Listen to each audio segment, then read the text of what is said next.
Hi, Tom Trento here, Director of the Florida Security Council, with another edition of America on Guard.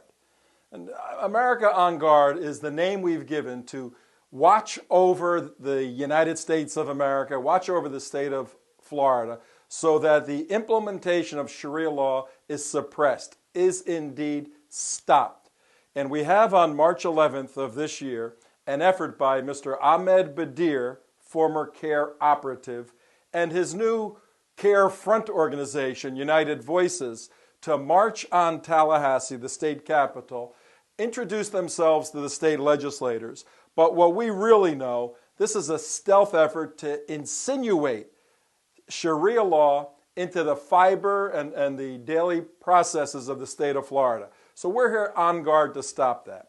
And one of the ways we're going to do that is to deconstruct and to analyze a movie that Mr. Badir is touting and pushing all over the state of Florida right now. The name of the movie is What 1 Billion Muslims Really Think.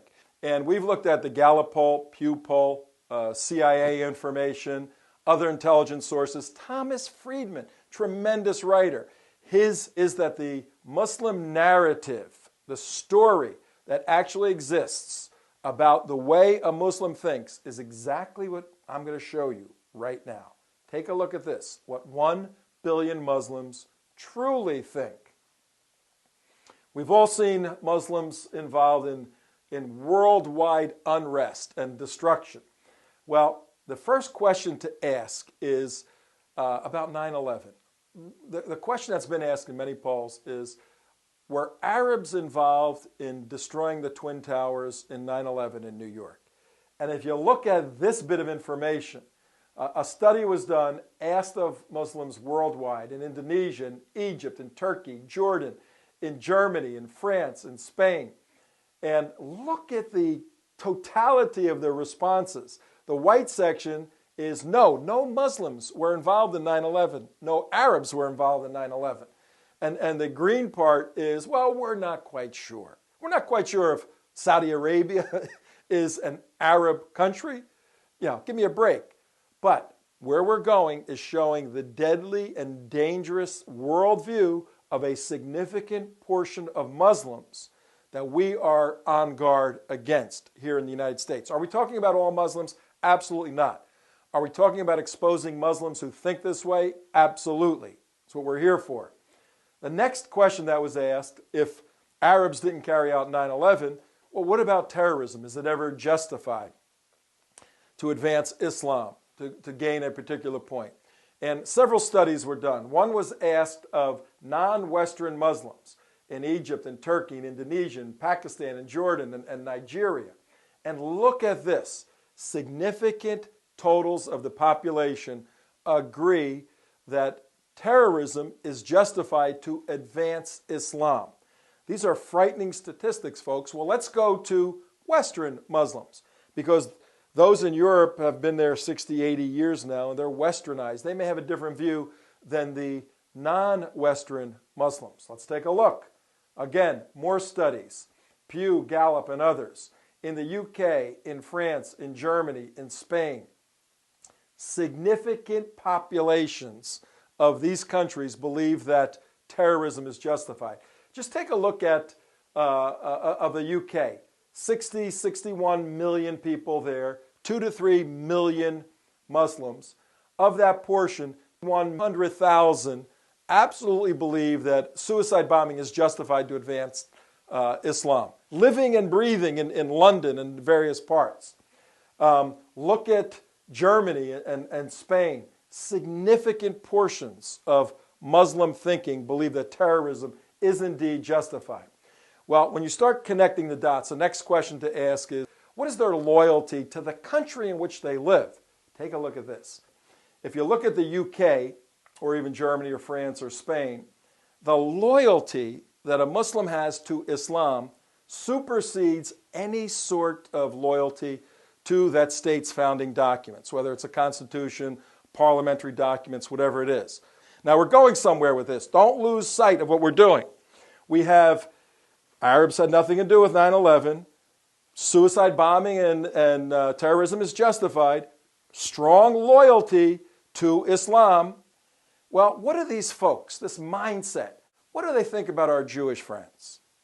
Well, let's look. Oh, a surprise! They hate Jews. That's a surprise. Look at this. In Spain, in the UK, in Germany, in France. France is interesting there. Lebanon, Egypt, Jordan, Turkey, Pakistan. There is a total dislike for Jewish people in most of these Arab countries. Now, look at the geographic impact right here. Look at the countries that are right around Israel: Egypt, Jordan, Lebanon. And a recent study shows that the Palestinian territories, 97% of Palestinians have a negative opinion of Jews. Well, what is a Muslim's support for Sharia law? Look at this. Take a look at this. Egypt, Pakistan, Jordan, Bangladesh, Indonesia, Lebanon, Iran, Morocco. For the most part, if you are a Muslim, you necessarily have to and you desire to support this thing called Sharia law. I mean, the statistics are here. The fact is that the Islamic mindset is part and parcel supportive of Sharia law.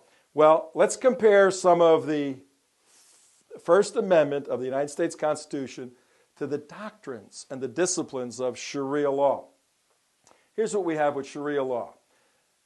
First part is a complete and total integration of church and state, with the Qur'an being the constitution of the state.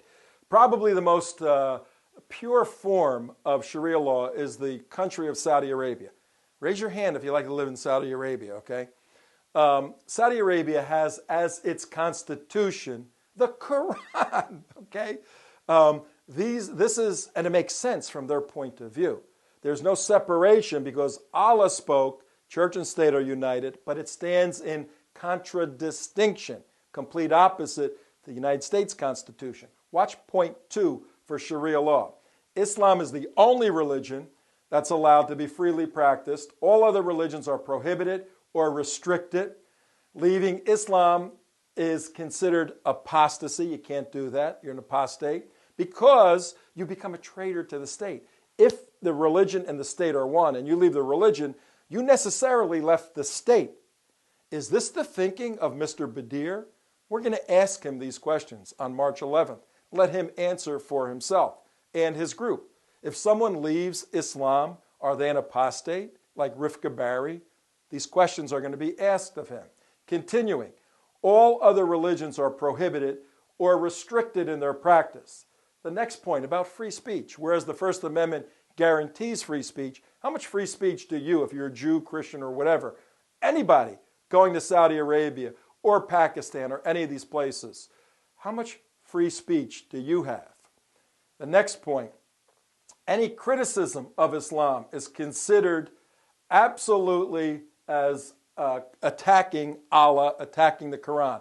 You can't criticize it. There's a suppression in distinction to the United States where you can petition your government. You can't petition governments that are Sharia governments. People are not allowed to peaceably assemble. The Quran is the absolute law, cannot be questioned, leaving little or no petition of the government for redress of any grievances. Bottom line, Sharia law is contrary to the United States Constitution.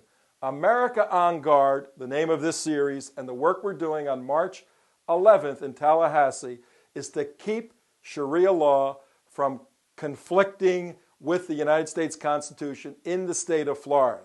We ask you to get involved. Sign up on the Florida Security Council website. We'll be putting out more exposés, more information like this. But this is critically important stuff. Everybody always asks when they find out this information, what can I do? Well, what can I do? Well, what you can do is get involved on March 11th. Get yourself up to Tallahassee. We're going to have a rally, a pro-American rally, standing against the Sharia desire movement by Badir and his United Voices. You can get involved that way. Give us a call. Sign up on the website. We're looking forward to working together. America on Guard, no Sharia, just the U.S. Constitution. Thank you very much.